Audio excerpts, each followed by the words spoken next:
Chacrinha, o velho guerreiro, quem não lembra? Alô, alô, Terezinha, atenção! Chacrinha dizia, quem não se comunica se trumbica. É verdade. E na história das nações, quem não exporta se trumbica. A exportação é, via de regra, a operação mais importante do ponto de vista econômico para uma nação. Nação que não exporta não cresce, não enriquece, não desenvolve. Pois bem, Israel está comemorando desenvolvimento, crescimento, riqueza, justamente por conta das suas exportações, que deram um salto gigantesco nos últimos 10 anos. A matéria comemorativa saiu no Jerusalém Post hoje dizendo o seguinte: Israel prevê que as exportações de serviços e bens batam outro recorde anual em 2019, com as receitas do ano subindo para 114 bilhões, informou a Administração de Comércio Exterior na segunda-feira. O valor previsto das exportações representa um aumento de 4,5% em relação a 2018, mas atenção, representa um aumento de 68% a mais que em 2009, há 10 anos atrás, quando as exportações israelenses totalizaram aproximadamente 67 bilhões. Na última década, as exportações aumentaram em média anual 5,3%. O grande aumento nos últimos 10 anos foi impulsionado pelas crescentes exportações de serviços, principalmente as exportações de alta tecnologia.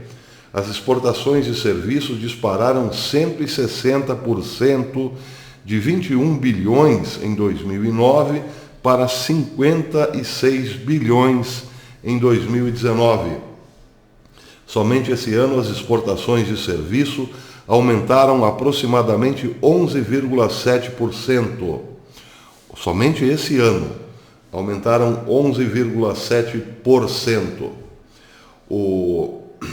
As exportações de serviço representaram aproximadamente 49% de todas as exportações em 2019, contra apenas 32% há uma década. Os dados de exportação da década passada são uma prova de boa saúde da economia israelense, disse o ministro da Economia, Eli Cohen. As exportações israelenses, diz ele, são de grande importância para a economia, é o motor do crescimento econômico e uma fonte central de emprego estável e prosperidade econômica e social. Houve mudança significativa nos últimos anos no destino das exportações, diz o Jerusalém Post. As exportações totais, excluindo diamantes, para os países asiáticos, atenção, países asiáticos, cresceram 18% em 2009. Cresceram de 18% em 2009 para 22% em 2019, impulsionadas por um grande salto de 402% nas exportações para a China na última década. 402% de aumento nas exportações para a China. As exportações para o Japão e Taiwan também aumentaram. Para o Japão aumentou 73% e 38% para Taiwan. Houve também um crescimento significativo nas exportações para a América Latina. Leia-se aqui Brasil, sobretudo, onde as exportações cresceram mais de 40%, ou aproximadamente 584 milhões, na última década. Atualmente, a região da América Latina constitui um destino de aproximadamente 5% de todas as exportações que não são de diamante. É pouco ainda, é evidente. Por isso, as boas relações entre Israel e Estados Unidos tendem a aumentar. O Brasil é estratégico para Israel, é bom que se diga, mas o contrário é verdadeiro também. Após a China, os maiores aumentos nas exportações de uma década foram registrados para a Grã-Bretanha, para o Reino Unido, Polônia, Japão, Turquia, apesar de Erdogan, e para o Brasil. Para o aumento em relação às exportações ao Reino Unido foi de 286%, para a Polônia o aumento foi de 162%, para o Japão 73%, para a Turquia 66% e para o Brasil 61%. É claro que esses números ainda poderão aumentar. Os dados mostram um salto nas exportações israelenses na última década, um salto que constitui significativamente o fortalecimento da economia israelense, o fortalecimento da indústria e os negócios como um todo, disse Cohen, chefe da administração de comércio exterior. Ohad Cohen. Continuaremos na próxima década a promover as exportações israelenses, promover o investimento estrangeiro e ajudar as exportações israelenses e a economia a alcançar novos patamares. Contribuindo para o crescimento das exportações, Israel concluiu 7 novos acordos de livre comércio na última década, dobrando o número de acordos de 2009. Foram assinados acordos com países como Canadá, Ucrânia, Colômbia e, no início desse ano, Coreia do Sul. A Administração de Comércio Exterior está atualmente em negociações para garantir acordos com uma lista dos principais parceiros comerciais para o próximo ano, incluindo China, Rússia, Vietnã e Cazaquistão. Bem, o que nós temos aqui? Nós temos aqui uma aula de como fazer negócios. O dinheiro para os judeus, como de resto para todo mundo, não tem cor. Portanto, os negócios com a China jamais foram abandonados. Bibi Netanyahu teve que recuar porque tinha dado uma certa liberdade, uma liberdade excessiva para Xi Jinping fazer negócios em Israel. Bloqueou porque Trump pediu. Bibi Netanyahu teria dado à China o direito de construir um porto em Haifa e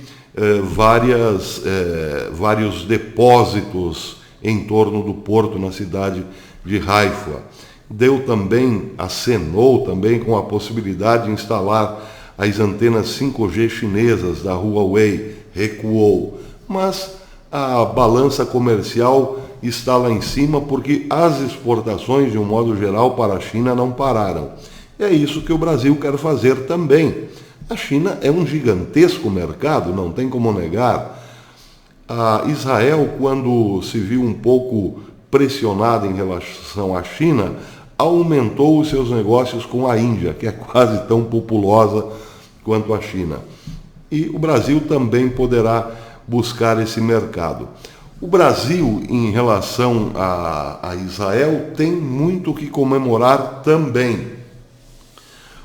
Este ano nós tivemos um superávit na balança comercial de 41,7 bilhões.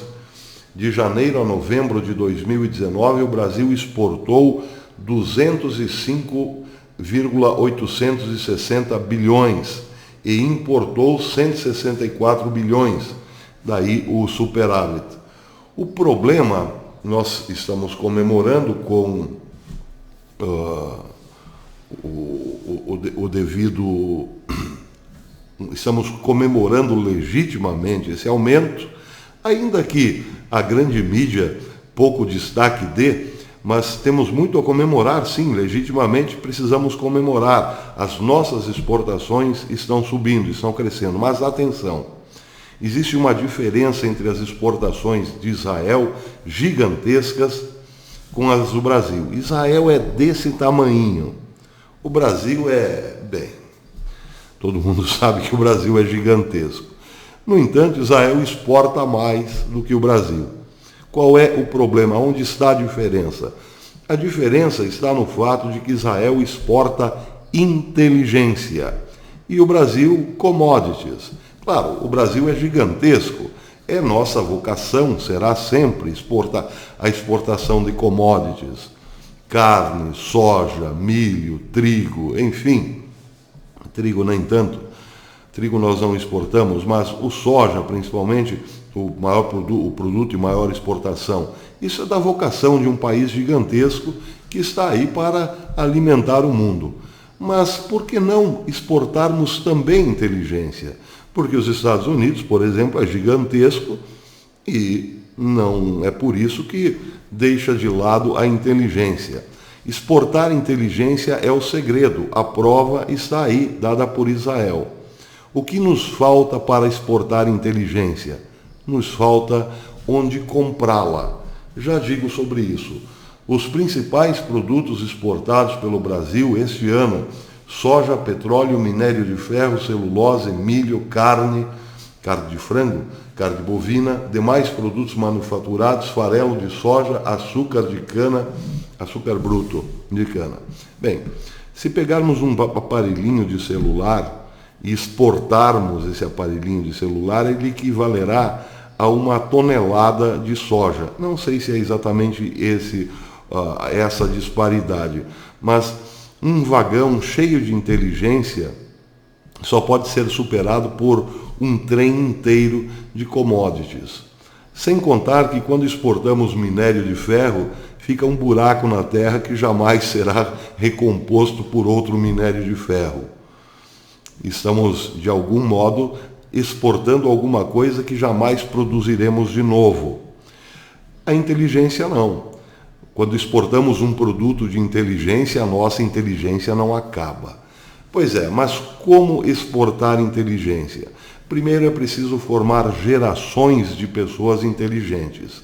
A inteligência é um produto. Sim, um produto. Vai-se num determinado local, compra-se a inteligência por um determinado preço e depois passa a se fazer produtos com essa inteligência adquirida. Onde se compram esses produtos? Em países civilizados, a inteligência é comprada em grandes universidades. Sim, primeiro em boas escolas e depois em grandes universidades. Universidades que elas próprias fazem parte do mercado, estão no mercado. Uma universidade, via de regra, é concorrente da outra. Aquela que dá mais inteligência a um menor custo, uma inteligência de maior qualidade a um menor custo, domina o mercado. A diferença é que no Brasil as universidades não vendem inteligência. Elas a rigor não vendem nada. Elas apenas trabalham com uma abstração chamada educação. Sim, enquanto Israel investe em inteligência, o Brasil deposita milhões e milhões e milhões de dólares num troço chamado educação. Aí o sujeito vem de Marte aqui para a Terra para ver o que é a tal educação. Entra dentro de uma universidade brasileira. É claro que ele volta para Marte horrorizado no mesmo minuto. Inteligência é uma coisa, educação é outra. Enquanto o Brasil continuar investindo em educação, nós continuaremos sendo um grande exportador de soja. Até depois.